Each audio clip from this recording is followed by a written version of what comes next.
Supports जो हैं वो बाजार के लिए मिसिंग थे और इसी के चलते हमने देखा बिकवाली का दबाव जो है वो ज़्यादा हावी होता रहा और इसी के पीछे हमने देखा डिफेंसिव लाइक फार्मास्यूटिकल इंडेक्स ने बाजार को संभालने का काम किया। हीट मैप में अगर देखेंगे टाटा मोटर्स खबर आई और खबर के चलते जो जेएलआर वॉल्यूम्स किया, जेएलआर डेटा जो आते हुए देखे वो काफ़ी पॉजिटिव थे और इसी के चलते हमने स्टॉक में एक पॉजिटिव मूवमेंट देखी।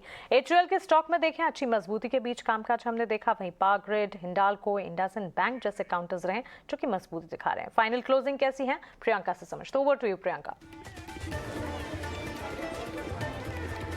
बिल्कुल देखिए, आज बाजार में आप दिन भर देखें तो एसएक्स निफ्टी हालांकि आपको इंडिकेट तो छोटी सी एक डाउनसाइड की दिखा रहा था, लेकिन आज दिन भर में आपको 200 पॉइंट से ज्यादा की गिरावट निफ्टी पर देखने को मिली। हालांकि अभी 17,900 के ऊपर आप क्लोज होने में कामयाब हुए, यानी एक इंपॉर्टेंट सपोर्ट को आप रिस्पेक्ट कर रहे हो। लेकिन एट द सेम टाइम कौन कौन से बड़े आज बाजार में आज पुलबैक्स बहुत ही कम अटेम्प्ट हुए दिन भर में। इनफैक्ट सिर्फ एक लौता सेक्टर जहां से आप थोड़े से व्यू आईटी पैक ने क्लियरली आपको क्लियरली पुलर था, डाउन लगाड था।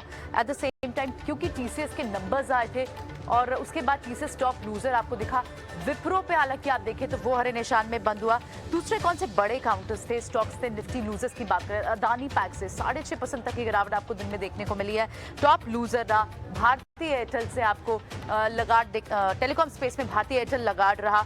At the same time auto pack जो एक रेजिलियंस कल और परसों भी दिखा रहा था, वहां से भी आपको लगाड्स देखने को मिले। तो ओवरऑल आज सेंटिमेंट सिर्फ सेल ऑन रैली का था, कोई पुल बैक अटेम्प्ट नहीं हुआ बाजार में। पीएसयू बैंक स्टॉक्स की बात करें, चाहे मिड कैप पीएसयू हो, प्राइवेट हो या फिर लार्ज कैप पीएसयू बैंक हो, सभी आज ड्रैगर्स थे। पीएनबी, बीओआई, कैनरा, सीयूबी ये top losers mid cap space में भी देखने को मिले। सो ओवरऑल बाजार में आज बढ़ने वाले काउंटर्स कौन से थे? सिर्फ आप एक स्टॉक अगर जिसकी बात करें जिससे ऑटो पैक थोड़ा लिफ्टेड जरूर दिखा और वो हरे निशान में कामयाब हुआ बंद होने में, वो टाटा मोटर्स रहा, क्योंकि उस पर बड़ी एक न्यूज आई। टाटा मोटर्स के पास जो फ्री कैश फ्लो की गाइडेंस थी कंपनी ने, जेएलआर की YoY सेल्स फिगर्स आई और जिसके बाद 480 बिलियन पाउंड्स की फ्री कैश की पॉजिटिव न्यूज के बाद से ही टाटा मोटर्स पर गैप अप और उसके बाद दिन भर वो मोमेंटम सस्टेन्ड और मूव्स बढ़ी भी।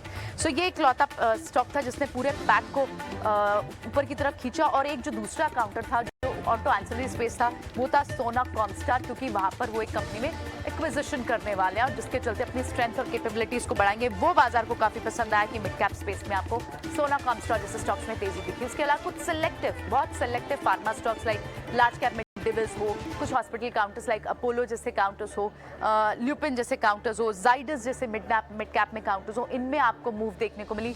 ऑयल एंड पैक में आपको मूव दिखाई दिया। ओएनजीसी जैसे काउंटर्स में स्ट्रेंथ लगभग 1% तक की मूव देखने को मिली।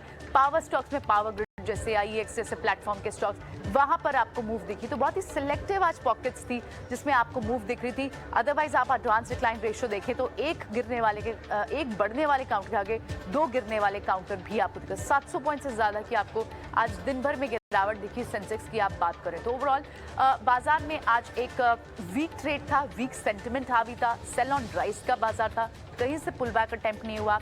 आईटी के नंबर्स का, टीसीएस के नंबर्स का, पूरे आईटी पैक पर आपको एक रब ऑफ इफेक्ट दिखा। सिर्फ विप्रो इस वक्त आपको रेजिलियंस दिखा रहे हैं कि वहां आप हरे निशान में बंद होते उस काउंटर को देख रहे हैं। अदरवाइज पूरे पैक में आप आज पूरे स्पेसेस से, सारी स्पेसेस से आपको लगाड्स ही दिखाई दिए। लेकिन 17,900 के ऊपर बंद होने के मायने क्या है? क्या यहाँ से कोई एक पुल बैक कल के दिन में अटेम्प्ट हो सकता है? इसे वॉच आउट करना होगा। आज इंटरनेशनल मार्केट्स में, यूएस मार्केट से फेड की कमेंट्री, जेरेमी पावेल की कमेंट्री एक आनी है जिसे बाजार जरूर वॉच आउट करना चाहेगा।